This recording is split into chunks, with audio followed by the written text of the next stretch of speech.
하나님 말씀 봅니다. 요한복음 10장 1절에서 10절까지 말씀.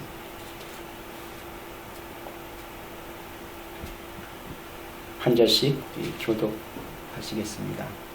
내가 진정으로 너희에게 말한다. 양 우리에 들어갈 때에 문으로 들어가지 않고 다른 곳으로 넘어 들어가는 사람은 도둑이요 강도다. 그러나 문으로 들어가는 사람은 양의 목자다. 문지기는 목자에게 문을 열어주고 양들은 그의 음성을 듣는다.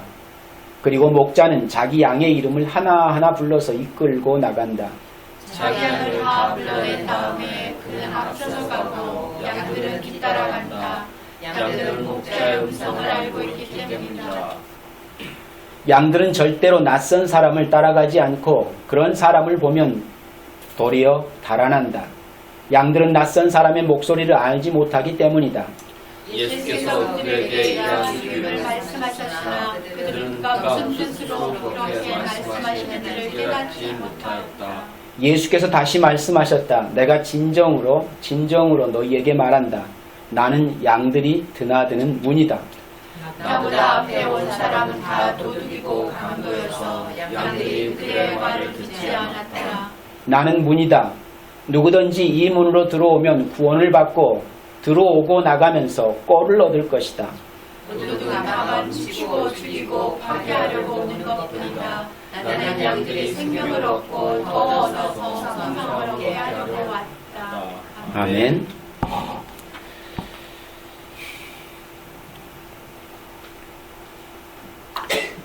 오늘 본문의 말씀을 대하면서 이 말씀에 대한 본질적인 의미를 모르시는 분은 하나도 없을 것이다 라는 생각을 하게 되어집니다.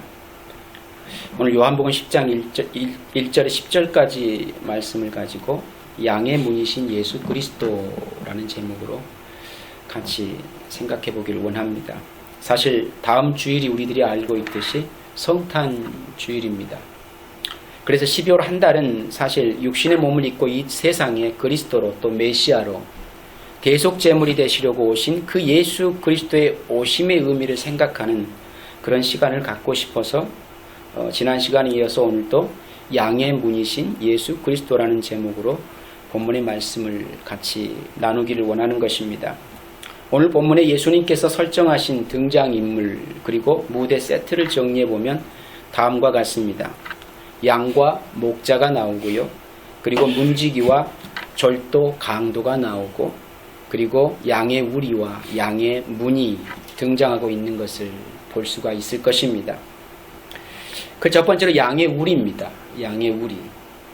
먼저 양의 우리에 대해 살펴보면 그 팔레스타인에 사는 유대인들은 목축을 할 때 그 사나운 짐승들이 자꾸 출몰했기 때문에 동네마다 그 공동 양 우리를 지었다고 합니다. 그리고 그 양 우리는 마을 사람들의 공동 소유로 삼았다고 그럽니다. 그 높이가 10에서 한 12피트 되었다고 하니까 한 3m가 넘는 꽤 높은 우리를 지은 겁니다. 그렇게 양 우리를 지어놓고 한쪽에 양이 들어가고 나가는 문을 만들었는데 그 양의 문에서는 목자나 문지기가 스스로 문이 되어 잠을 잤다라고 그렇게 말하고 있습니다. 그러니까 양이 밖으로 나가기 위해서는 항상 목자나 문지기를 밟고 나가야 하는 상황이 되었던 것입니다. 그렇기 때문에 목자나 문지기를 통과하지 않고는 절대 양이 밖으로 나갈 수가 없는 거예요. 그러므로 우리 안의 양은 목자나 문지기를 통과하지 않고는 절대로 우리 밖으로 나올 수가 없다라는 현실입니다. 그런데 그 공동 양 우리에는 온 마을의 양들을 다 집어 넣어 두었습니다. 그런 문제가 생기지 않나요? 생각할 수 있겠지만 전혀 문제가 안 생깁니다. 왜냐하면 양들은 자기 목자의 음성을 분별할 수 있는 신기한 능력이 있었기 때문이라고 합니다.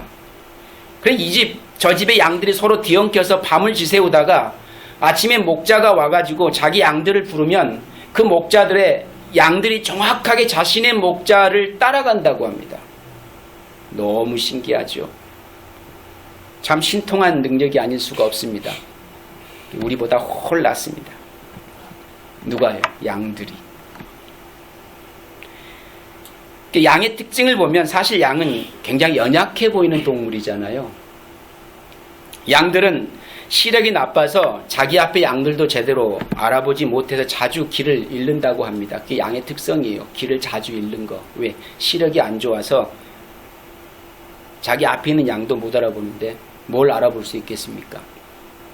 그래서 성경에서도 죄인들을 각기 제 길로 다니며 길 잃은 양에 비유하고 있는 거예요. 그 비유는 그냥 나온 게 아니고 다 이유가 있어 나오는 겁니다. 우리는 다 양 같아서 그릇 행하여 각기 제 길로 갔거늘. 양 같은 인생들을 다 성도를 비유해서 양이라 그러는데 그 성도들은 다 각기 제 길로 갑니다. 뭐 때문입니까? 길을 잃어서 그런 거예요. 누가 없으면, 목자가 인도해 주지 아니하면 다 각기 제 길로, 자기가 생각하는 그 길이 옳은 줄 알고 그 길 따라 가는 거예요. 근데 그게 잘못된 길입니다. 그래서 양들 습성이 바로 그거예요. 목자가 인도하지 않으면 그 양들은 각기 다 제 길로 갈 수밖에 없는 거예요. 왜? 앞을 제대로 볼 수 없기 때문에 절대 그들이 꼴을 얻고 물을 마실 수 있는 그런 푸른 추장 쉴만한 물가를 갈 수 없는 거예요. 그들 스스로가. 게다가 양은 공격용 무기도 없어가지고 파리 하나도 쫓지 못하고 파리가 콧구멍에 알을 낳아도 속수무책으로 당하는 그런 연약한 짐승이라는 것입니다. 그리고 자기를 지켜주는 목자가 없으면 무서워서 눕지도 못한다고 합니다. 항상 두려움에 떠는. 듬직한 목자가 곁에 있을 때만 푸른 초장에 눕는다고 합니다. 그게 양들의 특징이래요. 그런데 그들에게 신비한 능력 하나가 있는데 그것이 바로 청력입니다. 자기 목자를 알아보는, 목자의 음성을 정확히 아는 청력이 아주 발달되어 있답니다. 그래서 실제로 동물학자들이 실험해 보았는데 남의 목소리를 잘 내는 사람에게 목자의 옷을 입혀가지고 주인 목소리를 그대로 흉내내게 해서 양들을 불러보았다고 합니다. 그런데 양들이 전혀 움직이지를 않더랍니다. 그만큼 주인의 음성에 민감하게 반응한다라는 거예요. 누가요? 양들이요. 오늘 본문의 말씀에 양의 우리에 비유해서 양은 갈 바를 알지 못하고 어두운 세상에서 방황하는 연약하고 무력한 죄인이었던 누구를 지칭하는 겁니까? 성도를 상징해 주고 있다라고 하는 거예요. 성도들을. 그 양이 가진 그 특성과 성도들의 특성이 일치하는 겁니다. 너무 똑같은 거예요. 그리고 양들을 부르는 목자의 정체는 바로 누구겠습니까? 우리 주님이 되시는 것입니다. 그래서 여호와는 나의 목자시니 그가 나를 푸른 초장에 인도하시는도다. 쉴만한 물가로 인도하여 주시는 분이 바로 우리 주님이 되신다라고 하는 거예요. 민수기 7장 15절 17절을 보면은 모세가 여호와께 하나님 백성들이 이스라엘의 목자를 세워달라고 하나님께 간구하는 그 내용을 볼 수가 있습니다. 그리고 모세 다음에 이스라엘 목자를 세움받은 자가 누굽니까? 여호수아지요. 그때 모세가 하나님께 기도하기를 뭐라고 기도했냐면 그로 그들 앞에 출입하며 그들을 인도하여 출입하게 하사 여호와의 회중으로 목자 없는 양과 같이 되지 않게 하옵소서라고 그렇게 기도하고 있는 것을 보게 되어집니다. 그래서 하나님은 모세 다음으로 이스라엘 목자로 여호수아를 세우셨는데 그런데 그 여호수아의 이름이 헬라어로 뭡니까? 예수입니다. 오늘 본문 9절의 내용과 같은 내용을 담고 있지요. 10장 9절 말씀에 나는 그 문이다. 누구든지 나를 통하여 들어오면 구원을 얻고 드나들면서 꼴을 얻을 것이다 라고 이렇게 말씀이 기록해 주고 있습니다. 나는 그 문이래요. 누가요? 예수 그리스도가 양의 문이랍니다. 이처럼 하나님 백성을 치는 목자는 궁극적으로 예수 그리스도인 것을 볼 수가 있다라고 하는 거예요. 그러면 주인의 음성에 반응하여 우리 밖으로 나오는 주인의 양, 그리고 즉 하나님 백성들이 다른 양들과 섞여서 사는 곳이 어디가 되겠습니까? 우리지요. 혹자들은 그 양 우리가, 오늘 본문의 말씀이 양 우리의 비유입니다. 양 우리의 비유. 그러면 혹자들은 그 양 우리가 뭐라고 얘기하냐면 천국이라고도 얘기하고 그것이 교회라고도 그렇게 얘기들 합니다. 그러나 그 양 우리는 절도와 강도가 담을 넘어 들어갈 수 있는 곳입니다. 그러면 그것은 천국 아니지요. 그것은 교회가 될 수 없습니다. 그러므로 천국이나 교회는 아니라는 얘기예요. 왜? 강도나 절도가 침범할 수 있는 천국이라면 누가 그 천국 가고 싶겠습니까? 천국 가서도 여전히 두렵고 여전히 안전하지 못한 그런 곳이라면 그게 천국이 될 수 있겠습니까? 그러면 교회요? 교회는 이 세상의 권세가 무너뜨릴 수 없는 곳입니다. 이 교회의 머리가 예수 그리스도이기 때문에 결단코 그리스도의 사랑에서 끊을 자가 없는 것이 교회인 거예요. 그렇기 때문에 결코 강도나 절도가 하나님 백성을 빼앗아갈 수 없는 겁니다. 그러면 교회도 아닙니다. 그러므로 천국이나 교회는 결코 아니에요. 그럼 그것이 과연 어디인가라고 하는 거예요. 사실 양의 우리의 비유의 말씀은 요한복음 9장에 대한 바른 이해를 돕기 위해서 설명하고 있는 말씀이에요. 그러니까 9장의 내용을 알면 오늘 10장의 내용이 무엇을 말씀하기 위함인지도 우리가 금방 알 수가 있게 되는 것입니다. 본문의 이해는 항상 앞뒤 말씀을 통해서 이해해야 되는 거예요. 그냥 단순하게 이 본문만 캐치해가지고 어떤 의미를 부여할 수는 없다라는 얘기입니다. 다 연관성이 있다라는 얘기예요. 요한복음 9장에서 볼 수 있듯이 출교된 소경이 어디에 섞여 살았는가를 보면 돼요. 남에서부터 소경된 자가 어디로부터 출교되었는지를 보면 안다라는 겁니다. 오늘날 이 세상 권세 잡은 자가 다스리는 세상을 말하죠. 그렇다면 하나님의 백성을 상징하는 소경이 들어가 있다가 나온 것이 어디였습니까? 남에서부터 소경된 자는 죄인이라는 낙인이 찍혀 있는 거죠. 그렇기 때문에 그 죄인은 결단코 무엇을 할 수가 없는 거죠. 죄인은 유대인과 섞여 살 수 없는, 유대교 안에 포함되어 살아갈 수 없는 대상 아닙니까? 자, 보세요. 소경이 바리새인들로부터 출교를 당했습니다. 어디서 출교를 당합니까? 유대교라는 유대교에서 출교를 당합니다. 이유는 뭡니까? 안식일 날에 앞 못 보는 눈을 떴다라는 이유로 출교를 당하는 거예요. 사실은요. 왜? 안식일은 아무 일도 하면 안 되는 거잖아요. 누구를 구제하는 일이든 아니면 병을 고치는 일이든 그런 일을 하면 안 되는 거예요. 그러니까 그들의 율법과 원칙에는 맞지 않는 일을 행했기 때문에 결국 어떻게 되는 겁니까? 그가 앞 못 보는 자에서 눈이 보는 자가 됐다는 이유 하나만으로 유대교에서 출교를 당하는 겁니다. 그들의 율법으로는 그럴 수 있는 거예요. 그러니까 하나님 백성인 목자의 음성을 알아듣는 양이 목자의 부름을 받아 나온 양 우리는 바로 유대교를 지칭해서 설명하고 있는 겁니다. 유대교. 그 유대교는 어디입니까? 세상인 거예요. 세상. 혹은 유대주의를 말한다고도 볼 수 있는 것입니다. 그것은 곧 율법을 말하는 것이고 율법은 곧 죄악된 세상의 다른 이름이 되는 것이기도 합니다. 그런데 그 세상 속에 섞여 살던 양들이 목자이신 주님의 음성을 분별해서 알아듣고 그 우리에서 하나씩 하나씩 나오는 것을 성경은 뭐라고 표현해주고 있습니까? 그것을 구속사라고 표현하고 있는 겁니다. 그 세상이라고 하는 우리 안에서 당신의 백성들이 하나씩 하나씩 출애굽되는 것을 구속사라고 그렇게 얘기하는 거예요. 누구의 음성을 듣고? 목자의 음성을 듣고. 요한복음 9장에서 나면서부터 앞을 보지 못했던 소경이 주님의 말씀을 알아듣고 실로함 연못으로 내려가 주님의 명령대로 눈에 발라 주었던 그 진흙을 씻어낸 사건을 기억해 보면 앞이 보이지 않는 그가 어떻게 주님의 명령에 순종할 수 있었겠는가 라는 사실을 우리가 생각해 볼 수가 있는 겁니다. 양들이 앞을 볼 수 없지만 어떻게 그 목자를 따라갑니까? 발달된 청력을 가지고 자기 목자를 알아보는, 자기 목자의 음성을 정확히 듣고 따라가는 거예요. 그런 것처럼 이 앞을 못 보는 소경이 나면서부터 소경이었으니까 전혀 앞을 볼 수 없는 겁니다. 뭘 감지할 능력이 없는 거예요. 눈으로 보고서는. 그런 상태에 있는 그가 어떻게 자기 눈에 발라진 진흙을 실로한 못에 가서 거기까지 내려가서 씻을 수 있었을까라고 하는 거예요. 누구의 도움도 없이 주님의 인도하심입니다. 주의 음성을 듣고 그 인도하심을 따라 그 일들을 하고 있었던 거예요. 그리고 할 수 있게 되어진 것입니다. 목자이신 주님의 음성을 알아듣는 것을 형상화해서 보여주고 있다라고 하는 겁니다. 그런데 정작 눈을 뜨고 있는 바리새인들은 그들 스스로가 뭐라고 고백하냐면 우리도 소경인가 라고 하는 예수님의 음성을 분별치 못하는 모습을 볼 수가 있습니다.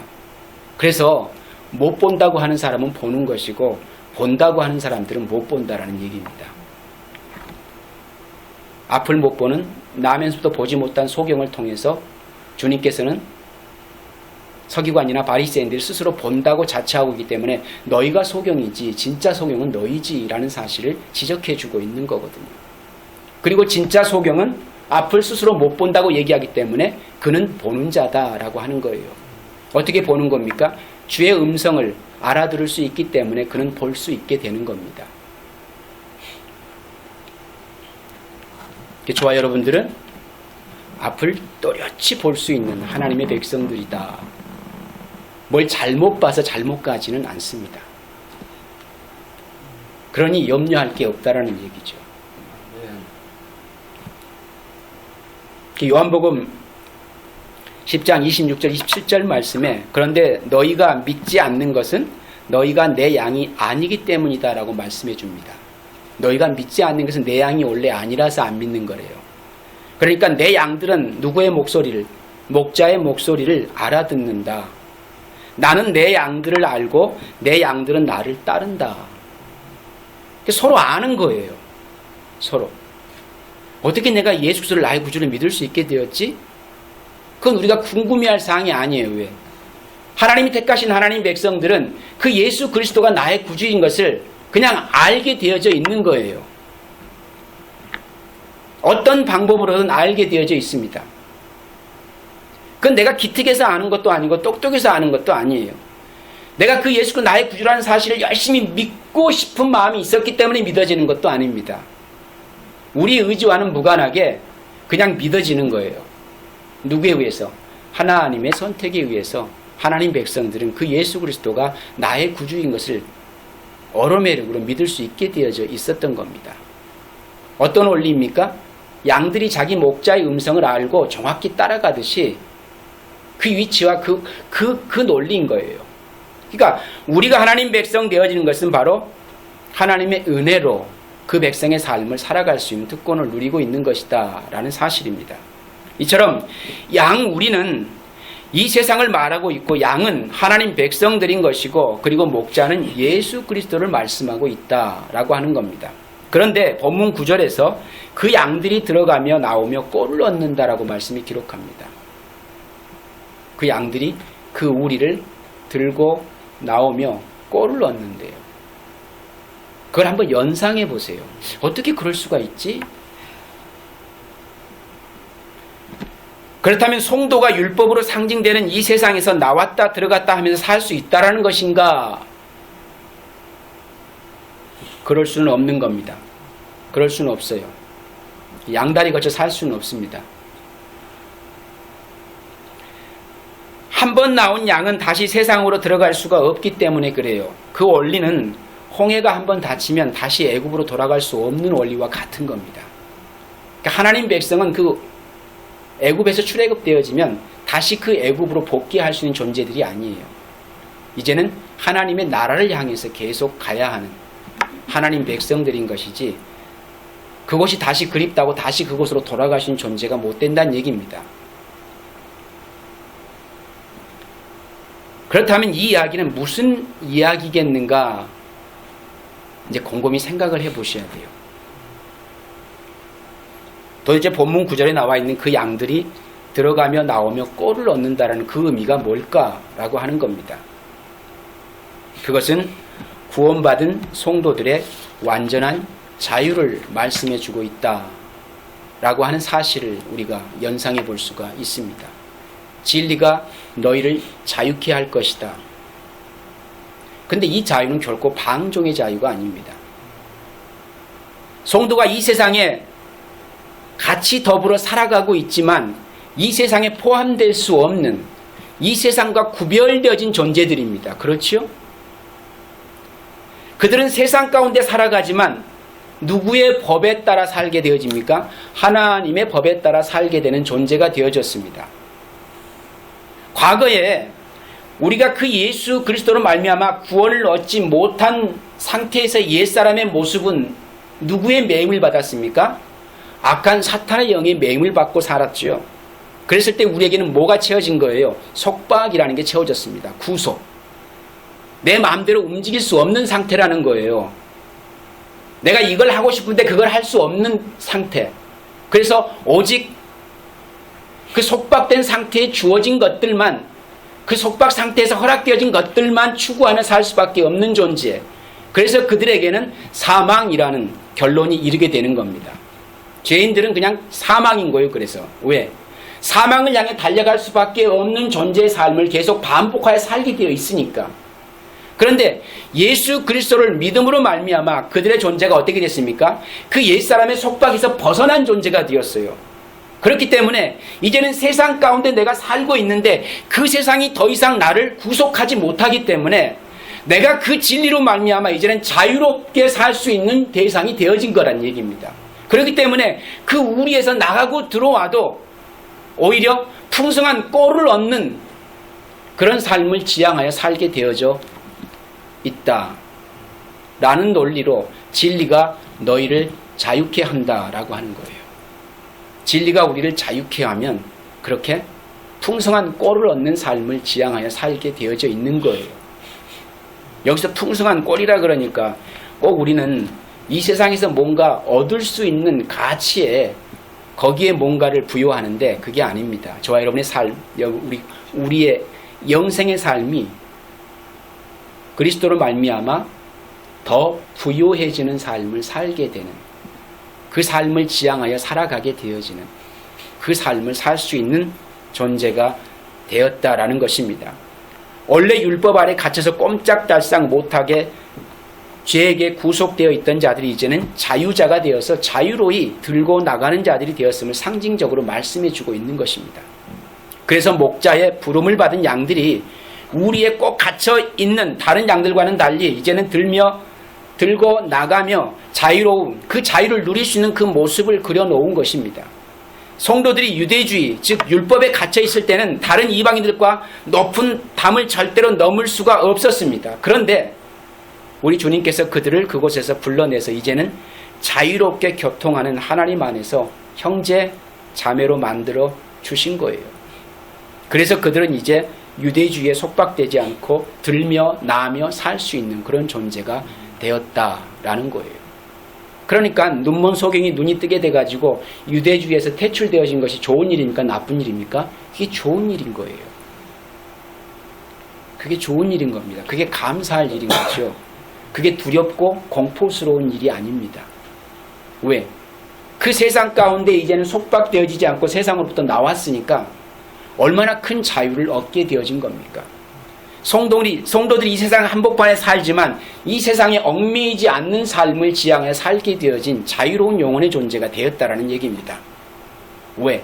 더 이상 이곳은 내가 영원히 머물 나의 본향이 아니고 하나님의 나라가 내 영원한 본향이 되는, 그래서 우리의 거처가 바뀐 겁니다.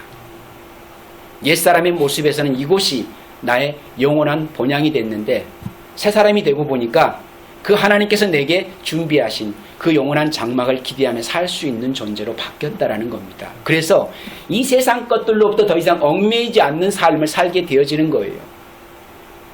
그 자유를 얻게 되는 존재가 되어졌다라는 얘기입니다. 그렇다고 방종하는 삶을 살라라, 이건 아닙니다. 자유와 방종은 엄연히 다릅니다. 자유는 책임이 따르는 거예요. 방종은 무책임한 겁니다. 그건 세상 테두리 안에서의 모습인 것이고, 세상과 구별된 성도들에게 자유라고 하는 것이 주어졌다고 하는 것은 책임이 따른다는 사실을 분명히 기억해야만 하는 거예요. 그러니까 오늘 저와 여러분들이 이 땅에 살아가면서 내게 허락되진 성도의 신분의 가치가 무엇인지를 분명히 깨달아 알고 그 가치에 걸맞는 삶을 지향해서 살아가는 것, 이것이 성도다움의 삶의 모습인 것입니다. 그렇기 때문에 이 세상 것들로 기죽을 필요가 전혀 없다라는 것입니다. 전혀 없다라는 것. 그것들이 우리를 얽어맬 수도 없고, 그것들이 우리의 가는 길에 방해 요소가 될 수도 없고, 그것들로 인해 마음이 실족해서 낙심될 필요도 없고, 우리의 삶의 현상 가운데 드러나 보여지는 그 모든 것들이 결코 우리 인생의 장애물의 요소가 될 수 없는 대상이 되었다라는 얘기예요. 진리는 그렇게 우리를 자유롭게 합니다. 왜? 하나님의 나라를 소망하여 살아가는 성도들에게 있어서 진리는 그 소망이 이 세상 것, 우리 눈으로 볼 수 있고 만질 수 있고 우리가 얻고 취할 수 있는 그 모든 것들보다도 훨씬 크고 위대한 것이고 좋은 것이고 복된 것이기 때문에 결코 이런 것들이 이 소망을 추구하는 데 있어서 장애 요소가 될 수 없다라는 거예요. 성도의 존재 가치는 그렇게 다른 겁니다. 하나님 앞에서. 그렇기 때문에 저 여러분들 이 땅에 살아가면서 절대 이 세상으로 인하여 기죽지 마시라라는 얘기입니다. 성도는 하나님의 특별한 관심 속에 있는 하나님의 자녀들이라서 그렇습니다. 그 자부심과 프라우드를 가지고 살아갈 수 있는 대상이 되었다라는 거예요. 그게 자유입니다. 그 자유.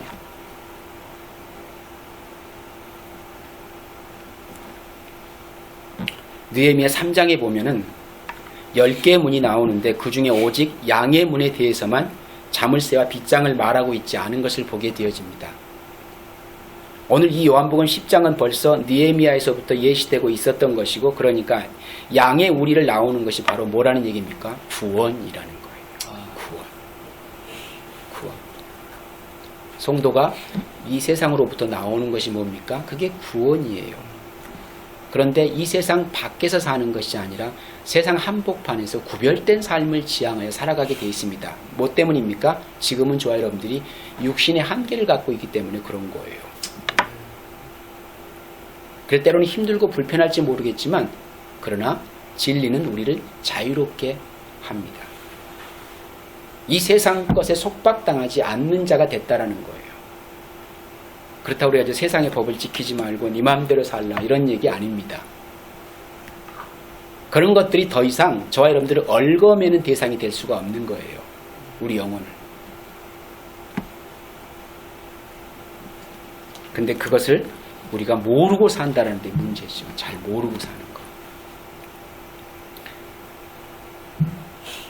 출애굽기 33장 7절과 9절에 보면은 이런 말씀이 기록되어 있습니다. 모세가 항상 장막을 취하여 진 밖에서 쳐서 진과 멀리 떠나게 하고 해막이라 이름하니 여호와를 앙모하는 자는 다 진 바깥 해막으로 나가며, 모세가 해막으로 나갈 때에는 백성이 다 일어나 자기 장막문에 서서 모세가 해막에 들어갈 때까지 바라보며, 모세가 해막에 들어갈 때에 구름 기둥이 내려 해막 문에 서며 여호와께서 모세와 말씀하시니 라는 말씀이 기록이 있습니다. 그게 뭐냐면 하나님의 성막이 진 밖에 지어지고 하나님을 앙모하는 자들은 항상 진에서 나와 해막으로 나가야 합니다. 이게 구별됨이죠. 하나님의 성막, 해막은 거룩한 장소잖아요. 하나님의 임재가 임하는 곳이잖아요. 그 임재가 임하는 곳이 절대 세상 가운데 있는 것이 아니고 세상과 구별되어진 곳에 존재하는 것입니다. 그리고 그 구별되어진 곳에 하나님의 거룩한 임재가 임하는 거고요. 그렇기 때문에 하나님 백성들은 자동적으로 오르맥으로 어디를 향해 갈 수 있는 거예요? 구별된 하나님의 임재가 머무는 그곳을 향해 가게 되어져 있는 겁니다. 그게 성도들이에요. 그게 하나님 백성들입니다.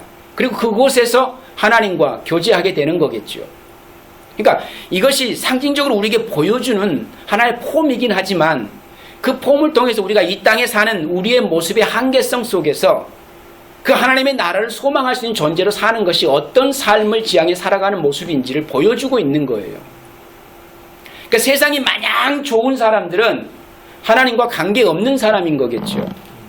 근데 이 세상을 살면 살수록 불편함을 느끼고 왠지 이 세상은 나와 맞지 않는 그런 어떤 이질감을 계속 반복하여 경험하게 되어지면 그건 뭡니까? 내가 머물 나의 본향은 이 세상이 아니라는 사실을 알게 되어지는 거죠. 그래서 성도는 이 세상에 살면 살수록 세상이 불편해져야 돼요.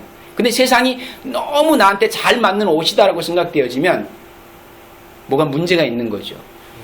문제가 있는 거예요. 그래서 성도는 이 세상 가운데 핍박을 받는 것이 맞는 거고 고난을 당하는 것이 맞는 겁니다. 근데 그런 고난, 그런 핍박도 없이 아주 일사천리로 모든 것이 다 뻥뻥 뚫리는 삶을 살고 있다면 뭔지 모르지만 다시 하나님 앞에 와서 자기 자신의 정체성을 점검해 봐야 돼요. 내가 어디에 속한 자인지. 그리스도 아닌지 그리스도 바뀐지를 점검해 봐야 된다는 얘기입니다. 그게 필요해요. 그리스도 안에 있으면 절대 이 세상이 그렇게 우리의 흠모의 대상이 되어지지를 못합니다. 내가 그리스도 밖에 있으면 이 세상 것으로만 만족하려고 드는 삶을 지향하게 되어져 있어요. 그게 다른 거예요.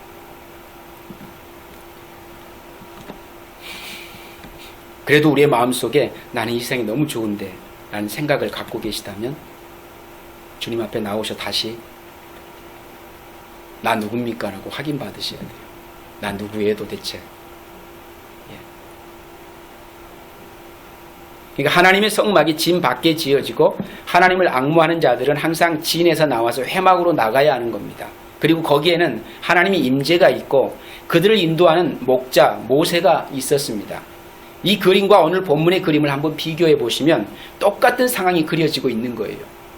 그러니까 구약의 말씀은 신약의 말씀 속에 다시금 또 재반복하여 설명해 내고 있다는 사실을 분명히 알아야 돼요.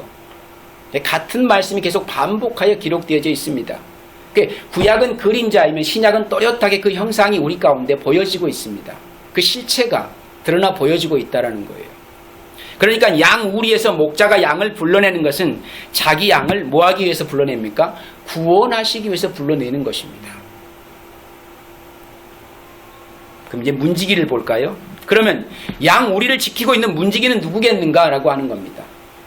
문지기의 역할은 무엇입니까? 목자가 오면 그 목자를 보증하고 양들에게 그 목소리를 소개시켜주는 사람입니다.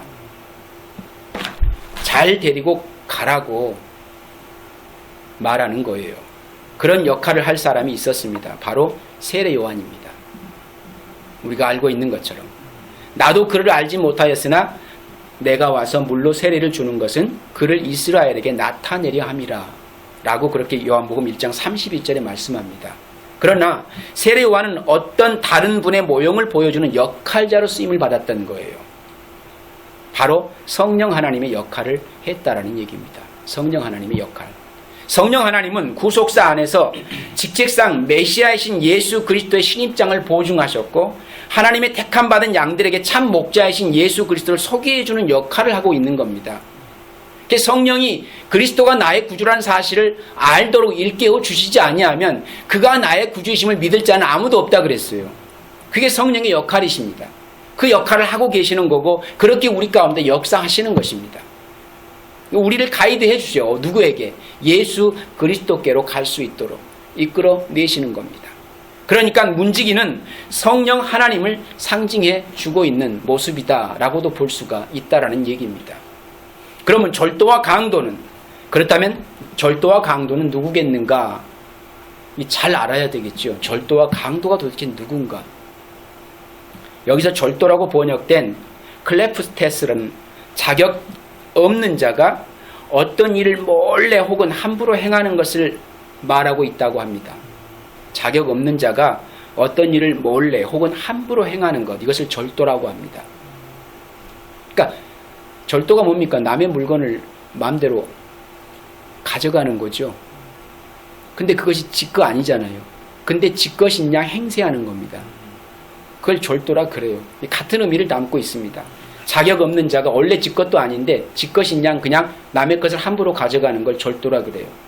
그런 것처럼 자격 없는 자가 어떤 일을 몰래 혹은 함부로 행하는 거, 그리고 강도라고 번역된 레스테스는 폭력을 사용하는 자라는 의미입니다. 폭력을 사용하는 자. 그게 뭡니까? 절도와 강도는 자격 없는 자가 자격 없음을 숨기고 어떤 일을 함부로 행하며 심지어 폭력까지 동원하여 자신의 일을 합리화시키는 걸 말합니다. 그러면 이제 절도와 강도는 누구냐라고 물으면 모든 사람들이 다 절도와 강도가 될 수 있습니다. 이제 보세요. 어떤 의미에서 그런지. 그 절도와 강도들처럼 자기들이 차지할 자리도 아니고 그러할 권리도 없으면서 그 자리를 차지하고 자기들에게 적당히 속하지도 않은 권위를 행사하면서 그들도 타당한 근거를 전혀 내세울 수 없는 그런 복종과 순종을 불법적으로 요구하고 거기에 불응할 시에 폭력까지 동원해서 쫓아내고 한 이들이 누굽니까? 오늘 성경 요한복음 9장에서 보면은 하나님이 택한 백성이 소경을 엉터리 교리와 신학으로 가르치려다가 듣지 않으니까 무력을 사용해서 유대교 밖으로 출교시킨 바리새인들을 가리킵니다. 그 바리새인들이 뭐라는 얘기예요? 강도와 절도라는 거죠. 절도와 강도자들이다. 그들이. 근데 그들은 그걸 알아듣습니까? 못 알아듣습니까? 못 알아들어요. 그러니까 누가복음 11장 51절 말씀에 화 있을진저 너희 율법사여 너희가 지식의 열쇠를 가져가고 도둑질해 간 겁니다. 지식의 열쇠를 도둑질해 간 거예요. 가져가고 너희도 들어가지 않고 또 들어가고자 하는 자도 막았느니라 하시니라. 원래 진리는 그게 아닌데 그 진리를 지들이 곡해하여 자기 것인 양 취한 거예요. 그러면서 그 진리로 말미암아 구원을 얻고자 하는 자도 가로막고 자기 스스로도 잘못된 진리를 추구하기 때문에 그곳에 들어갈 수 없는 그런 존재가 되었다라는 얘기입니다. 그게 강도요 절도라는 얘기예요. 또 마태복음 23장 13절에도 화 있을진저 외식하는 서기관들 바리새인들이요. 외식이 뭐라 그랬어요? 연예인이라 그랬습니다. 원래 자기 본 모습이 아닌 다른 사람의 모습을 삶을 사는 걸 연예인이라 그러잖아요. 그게 외식입니다. 그러니까 외식하는 서기관들 바리새인들이여 너희는 천국문을 사람들 앞에서 닫고 너희도 들어가지 않고 들어가려 하는 자들도 들어가지 못하게 하는도다. 그게 절도요 강도입니다. 이것이 바로 절도와 강도의 정체라고 하는 겁니다. 그러니까 인간의 행위 율법을 지켜내야 할 법으로 받아들이고 이것을 통해 인간의 가능성 앞에 세워주고 인본주의적 가르침을 던지는 자들은 모두 절도요 강도가 되는 것이라고 볼 수가 있습니다. 너 이거 하면 구원받을 수 있어. 너 이렇게 하면 하나님이 축복하셔. 너 이렇게 하면 하나님이 복을 주시고 네 구원은 안전해. 만약 이런 것들로 미끼를 삼아 계속 던져주고 있으면 이 율법을 잘 지키면 구원받을 수 있어 라고 제시하는 거 똑같은 거예요. 그럼 그것으로 네가 구원받기 때문에 결코 너는 두려워할 게 없다. 그런 것으로 안정을 주고 또 삶의 도전을 주고 뭔가 더 열심히 할 수 있는 어떤 내용들을 제공하고 있다면 그것이 바로 절도요 강도가 되는 것입니다. 왜? 그렇게 제시하고 있는 이도 천국문을 가로막는 자가 되어진 거고 지도 못 들어가고 남이 들어가는 그 문도 가로막고서도 못 들어가게 만드는 그런 자가 되어지기 때문이다 라고 하는 것입니다. 그러면 이 시대의 절도와 강도는 누구이겠는가 한번 우리가 생각해 보면 참 두렵기도 합니다. 이 시대의 강도와 절도. 마지막으로 양의 문입니다. 양의 문은 누구인가? 이제 우리가 이미 제목을 통해서 알 수 있는 것처럼 양의 문은 예수 그리스도입니다. 양의 문은 양들이 유대 밖으로 탈출할 수 있는 유일한 탈출구. 다른 말로 양들이 구원에 이를 수 있는 유일한 길이 누구냐라는 거예요. 예수 그리스도라는 얘기입니다. 그것이 무엇이겠습니까? 사도행전 4장 11절 12절에 나와 있는 것처럼 이 예수는 너희 건축자들의 버린 돌로서 집 모퉁이의 머릿돌이 되었느니라. 다른 이로서는 구원을 얻을 수 없나니 천하 인간에게 구원을 얻을 만한 다른 이름을 우리에게 주신 일이 없음이라 하였더라. 바로 예수님이십니다. 양들이 스스로 10피트나 되는 담을 넘을 수가 없잖아요. 그렇죠? 양은 반드시 문을 통과해야만 합니다. 그렇게 양들이 그 문을 통과해서 목자의 품에 안겨야 하는 문은 바로 예수 그리스도라는 거예요. 다른 말로 은혜입니다. 성도는 은혜로 구원받는다. 믿음으로 구원받는다. 다 똑같은 원리입니다. 예수 그리스도를 통해서만 구원을 얻을 수 있는 대상. 그게 하나님의 자녀들입니다. 하나님 백성들. 오늘 본문이 그것을 정확히 말씀해 주고 있어요. 우리가 열심히 노력하면 되지 않나요? 내가 열심히 믿으면 되지 않나요? 라고 얘기하고 싶겠지만 양은 절대로 그 우리에서 양의 문이신 예수 그리스도를 통과하지 않으면 밖으로 나올 수가 없다니까요. 근데 우리는 나올 수 있다고 주장하는 거예요. 사람들은. 목자가 양들을 일일이 그 문 앞에 서서 그들을 불러내지 아니하면 그들은 나올 수 없는 존재들입니다. 거기에 그냥 가만히 웅크리고 있지. 그게 양들이에요. 그게 성도들이었습니다. 그런데 그곳에서 저와 여러분들을 한 사람 한 사람 불러내신 이가 하나님이십니다. 누구를 통해서? 예수 그리스도 안에서 우리를 불러내주신 거예요. 그게 구원입니다. 오늘 본문이 그것을 정확하게 말씀해 줍니다. 10장 9절 말씀에 나는 문이다. 누구든지 나를 통하여 들어오면 구원을 얻고 드나들면서 꼴을 얻을 것이요. 요한복음 14장 6절 말씀에 예수께서 말씀하셨다. 나는 길이요 진리요 생명이다. 나를 거치지 않고서는 아무도 아버지께로 갈 사람이 없다. 너무 확실하게 말씀해 주고 계심에도 불구하고 우리는 예수 그리스도가 우리의 구원의 문인 것을 부인할 때가 얼마나 많은지 모릅니다. 우리가 창세기를 통해서 보아 알고 있듯이 노아의 방주에 들어가면 나올 수 있는 문이 몇 개 있었습니까? 딱 하나입니다. 하나밖에 없어요. 그것을 통해야만 밖으로 나올 수 있었거든요. 그걸 통하지 않고는 절대 밖으로 나올 수가 없습니다. 출애굽 광야에서 하나님이 거하신 하나님의 장막에 문이 몇 개 있었을까요?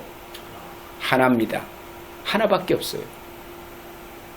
이처럼 우리가 하나님과 화목하여 그분의 임재 안에 설 수 있는 문은 예수 그리스도라는 문 하나뿐이라는 겁니다.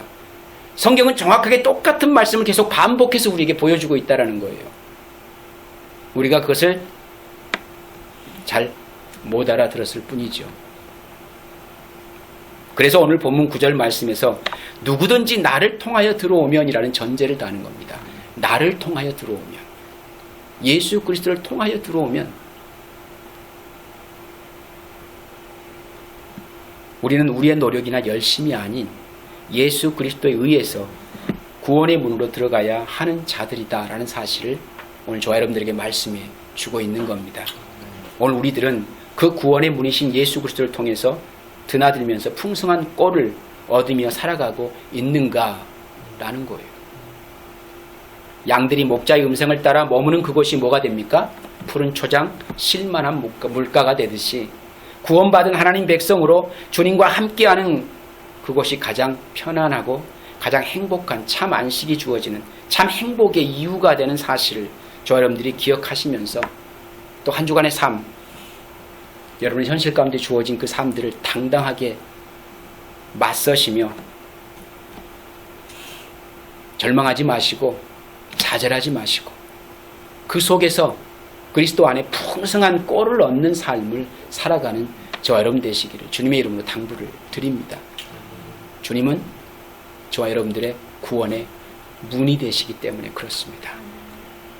그 그리스도 안에 살아가는 저와 여러분들의 삶은 결코 이 세상 그 어떤 것으로도 빼앗기지 않는 참 복 있는 삶이 되어지고 있다라는 사실을 믿고 확신함으로 한 주간의 삶이 그 확신 가운데서 내 삶에 어떤 환경이 주어지든지 간에 그 환경 속에서 정말 그 은혜에 감사하며 감격하며 살 수 있는 저와 여러분 되시기를 다시 한번 주님의 이름 당부를 드립니다.